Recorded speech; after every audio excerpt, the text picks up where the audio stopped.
All right, Daf Kuf Hey. This is Thursday's Daf as we start the new sugya of waiting between milchiks and fleishiks. Tana Agra Chamud Rabbi Abba. Agra, who was the shver of Rabbi Abba, taught a brisa that oif ugvina nechalan ba'afi kairen, that both oif, meaning bird meat, and gvina and cheese can be eaten one after another ba'afi kairen, which is a lashon of derech hefker, Rashi says. I guess afi kairen is the same kind of word as the word hefker. In other words, you don't have to worry about it. You can eat one after the other, as long as you don't eat them together. Hutanila, Agra taught this brisa, and he explained it in the following way. Beloi natilas yadayim v'loi kinuach hapeh. When we say afi kairen, we mean you don't have to wash your hands in between, and you don't have to actually do kinuach hapeh. Somehow you're wiping out the inside of your mouth. You don't need to do that. Rav Yitzchak bereid Rav Mesharshia ikla lebei Ravashi. Aisule gavina ochal. So they brought cheese to him and he ate it. Aisule bisra, and then they brought some meat and he ate it. And in fact, ochal v'loi Moshe yodeh. When he ate it, he didn't even wash his hands in between. Amri le, they said to him, Agra Chamud Rabbi Abba, Oifu Gvina Nechon Bafikarin, you can eat the chicken and the cheese one after the other without washing in between, but it sounds like Oifu Gvina in, Basar Gvina Loi, real cow meat, you certainly can't eat without washing your hands in between, so why didn't you wash your hands between the cheese and the basar? Amar Lahu, he said to them, Hani Mili Balelia, you know when you have to wash your hands? At nighttime, when you can't see if there's any of the schmutz from your previous meichel on your hands. Avol be a mama where I can see my hands, so chazina. I can see my hands, so I don't need to wash my hands. And Lamaisa, today where we have lights and it's not really dark, we never really are eating in the total darkness. You shouldn't have to wash your hands. But it's not so posh that some place can say you do have to wash your hands even in such a matzav. Tanya, we learned in a brisa. Beishamai oimrim, mekaneach, you have to wipe out the inside of your mouth with something parv before you eat basar after the gavina. Ubeis hillel oimrim, meidiach, you have to rinse out the inside of your mouth. Although the Rambam and the Ran learn meidiach to mean you have to wash your hands. But Rashi learns it's washing out your mouth. Now, frankly, Gemara, my mekaneach umay meidiach. What does the brisa mean when it says the Beishamai says you have to do a kinuach? And what does it mean that Beis Hillel says you have to do a hadacha? Moving over to Tamid Aleph. In Beis Hillel oimrim meidiach v'loy b'mekaneach. In other words, each one is mutually exclusive. Each one holds you have to do one of these respective processes, and you don't have to do the other one. But how's that going to work? When we talk about kinuach, you're wiping out the inside of your mouth with a piece of bread. So that member from Rav Zera is Kiman. Who's Rav Zera going like? Kib Beis Shammai? It doesn't make sense that Rav Zera would be zetzing ein like Beis Shammai. Ella, what you're going to say is, this is how you read the brisa. Beis Shammai oimrim mekanech v'loboy meidiach. You have to do the kinuach, but you don't have to do the hadacha. But Beis Hillel oimrim af meidiach. You also have to rinse out your mouth. So Ella, what you're going to give another suggestion? Beis Shammai oimrim mekanech v'loboy meidiach. Beis Hillel oimrim af meidiach. That it's not just kinuach, but also hadacha is what Beis Hillel holds. That's no good because then Beis Hillel ends up being more machmir. And then should be part of the list in Masechta Idiyos of the few times that Beis Shammai is more makel than Beis Hillel, and this ain't one of them. Ella, what's the pshat in the brisa? Beis Shammai oimrim mikaneach v'hu hadin lemeidiach. Either one will work according to Beis Shammai. Beis Hillel oimrim meidiach. You rinse out your mouth before you eat the cheese. V'hu hadin lemikaneach, and also you have to do the kinuach. In other words, both Beis Shammai and Beis Hillel are saying you should do the kinuach and the hadach inside your mouth. And mar amar chada umar amar chada v'le pligi. They don't have a machlekes. They just were focusing on each other respective thing to do. So you do kinuach with a solid food and hadacha with a liquid in your mouth to get rid of all the pieces of cheese in there, but it is a two-step process to be able to eat the basar afterwards. Gufa. Now, la halacha, there's plenty of precedent to do some sort of kinuach even today. The Taz brings from the Ramah that aged cheese, like the fancy cheeses, that actually might require several hours in between, and aged cheese, according to the Shach, is if it's aged for 6 months.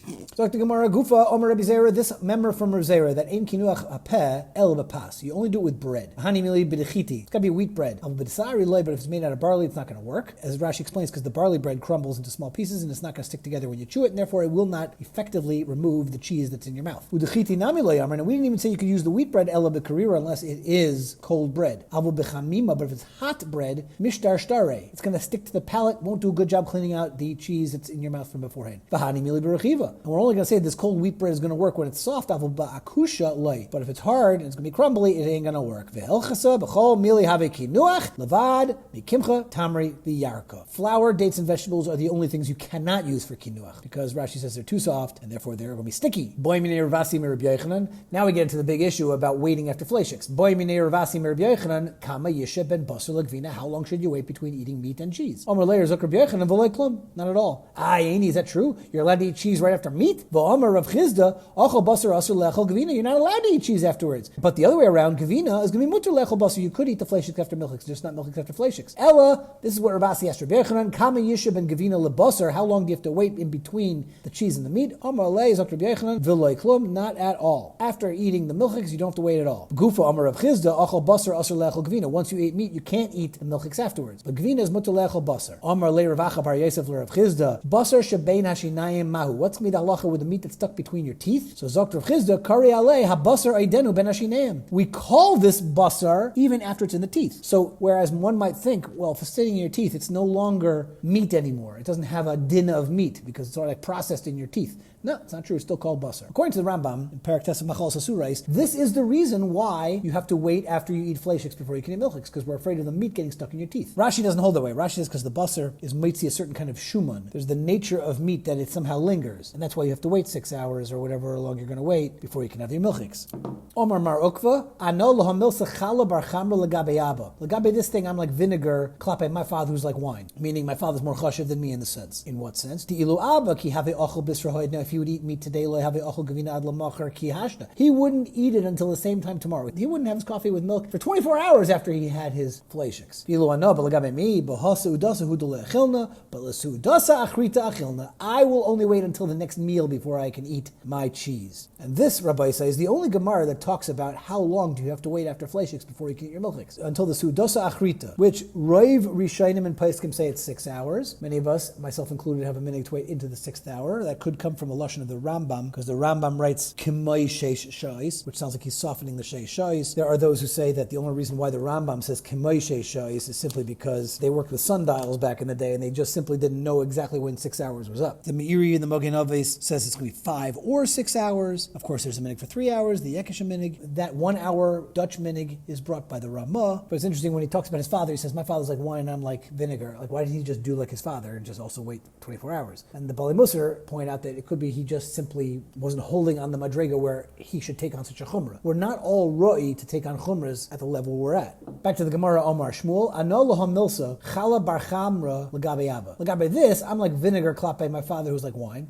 Dilu abba have a sire nichse trei zimni b'yoyma. My father would take a look at his properties to see what he needed to do in the farm twice a day. But me leiserna elachad zimna. I only check it out once a day. So it's fascinating. He's saying his father was more chashiv than me because he would actually be more makbid to scrutinize his parnasa issues. And Shmuel, Latame, Shmuel was Lishitasei, Damar Shmuel, Man the Sire Nichse Kol Yoma. If you investigate your nechasim every day, Mashkach Astira, you're going to find an Astira, which is a kind of coin, some kind of a money amount. And I find this interesting because Shmuel himself was a doctor, right? He wasn't a farmer. Abaya have a Sire Nichse Kol Yoma v'Yoma. Abaya would take a look at his properties every day. Yumachad Paga, Ba'arise, Dedore, Piska De'oife. One time he found a sharecropper who was carrying a bundle of wood that he was really stealing from Abaya's field. So Amarle, Hani Lehecha, Abaya said, but these pieces of wood, where are you taking them? Amarle, Lebe Marad. So this Oris, the sharecropper said to the master's house, which is a way of saying to your house, Abaya. Amar Le, Kvar Kadomach Rabban. The Rabban already chapped you and your evil ways over here. Because Chazal say, check out my nechasim every day and Baruch Shem I check because you are stealing from me. Ravasi Ave Sayer Nichse Kol Yaima. Amar Hechanin who call Hani Istire de Mar Shmuel. He said to himself, where are all those astiras, that money that Mar Shmuel spoke about? Yumachad Chazit Tsunura de Budka Ba'are. One day he was looking around his field and he saw a stream of water coming from a crack in the irrigation canal. And it was coming out through a crack in the wall and it was going to flood his whole field and ruin all his crops. So Shakle Leglime Karche Oisve Begava. So Ravasi took his beged, he rolled it up, he stuck it in the crack, plugged up the dam, if you will, and it saved the crop. Rama Koli, he shouted for help. Asu Inshi Sachruha. People came and they actually fixed it properly, and therefore he was spared. Omar Ashkach Tinu Luchului Istere de Marshmul. I found all those isteras of Marshmul. In other words, this is Taka was a good advice to check out what's going on with your nechasim every day. Okay. Omar Rav Idi bar Ovin, Omar Rav Yitzchak bar Ashian. Mayim Rishonim mitzvah. The Natil Sidaim you do before eating bread is a mitzvah. In fact, it's only D'Rabbanan, but it's a mitzvah. Va'achrayim, but the Mayim Achrayim, that's chayva. You have to do that. Now, of course, you have to do mitzvahs also, but they're arguing about how much of a chiyuv it is, and chayva is a stronger expression. Meisvei, they asked from the Brisa, Mayim Rishonim va'achrayim chayva. You see, they're the same. The emtzayim is rishus. The mayim that you use to wash your hands in between the courses, that's going to be a rishus. But it sounds like the Mayim Rishonim and the Mayim Achrayim is the same level of chayva, to which the Gemara answers, mitzvah legabe rishus chayva karilei. In a chanami, the Mayim Rishonim is not really a chiyuv, it's only a mitzvah, but klape the Mayim, it's only pamish rishus, we're going to call that a chayva.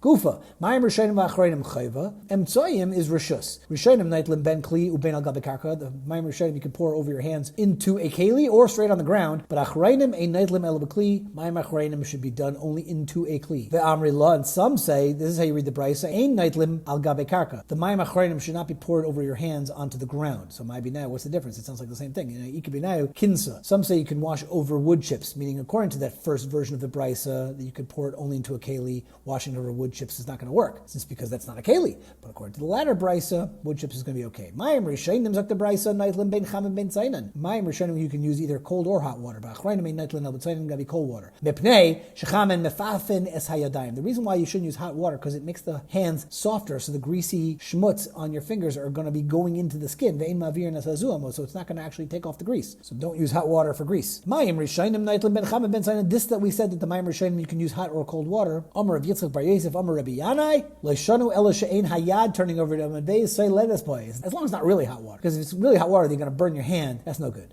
Avo hayad say let us play. But if the water is so hot that the hand is going to get burned, ein night lehen mayim rishonim cannot be used with it. Mayim rishonim cannot be used with water that's yad let us play. V'yikidamasni la seifa. Rabbi Yanai's halacha is talking about the seifa that achrayim ein night lehen, but you have to use cold water for mayim achrayim. Avo b'chamen loy. Amar Rabbi Yitzchak bar Yosef, Amar Rabbi Yanai, leishanu ela she'ayad say let us play. Avo ein hayad say let us play.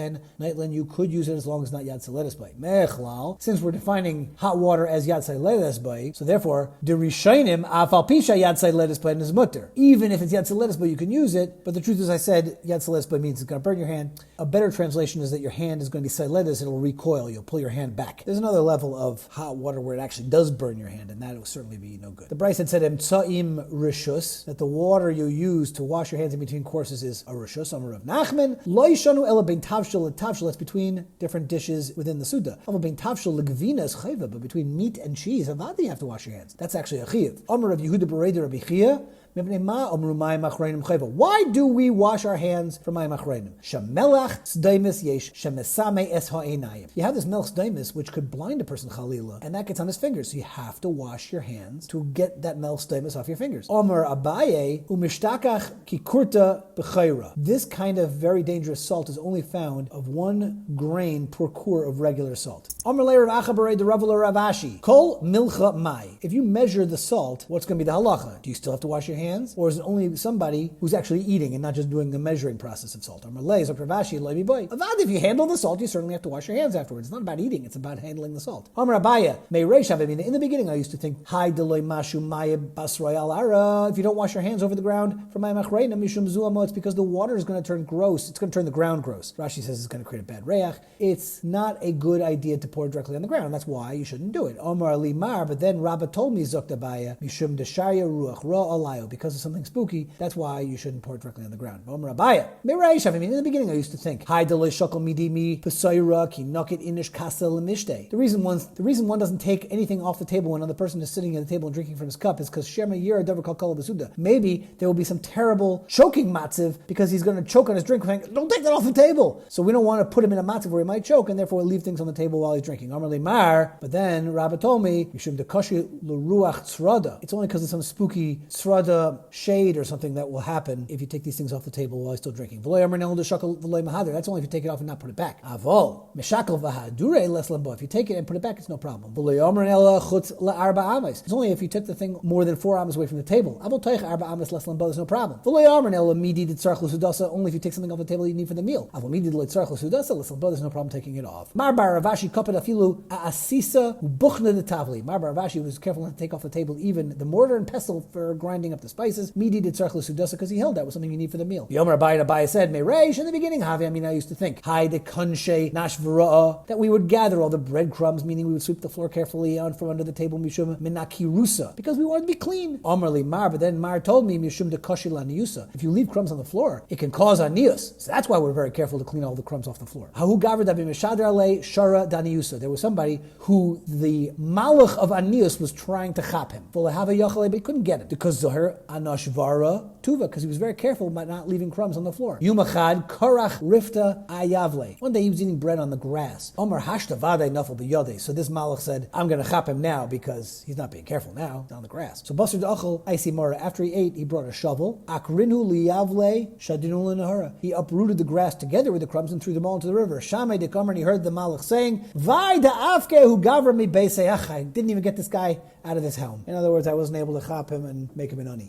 V'yomer abaya. Meireish havamina. Back in the day, I used to say, Hi, delishosi ofia. The reason why people don't drink the foamy part that builds up on top of your drink, mishum mizusa, because that's gross. Omer li mar, but then mar told me mishum de koshi lecharsom. It can trigger the charsom of something else that's spooky. Mishte koshi lekarsom. Drinking that foam will cause the karsom to come, whatever that spooky thing is. Minpach be koshi lereshe. And if you blow at that foam, it will create some sort of sickness in the head. Minchaye, if you push it, koshi lanyusa, it makes someone poor. So my takante. How do I deal with all the foam on top of my drink? There it is. Shkuye. Wait. Let it settle on its own. L'charsim de chamra shichra. Someone who suffers from charsim as a result of drinking the foam on top of his wine, is the antidote to that is to drink beer. The shichra maya, and if he drank it from beer and now he's got problems, he should drink water. The maya lesle takanta. But if he has this problem of this charsim from drinking the water foam, there's nothing he can do about that. The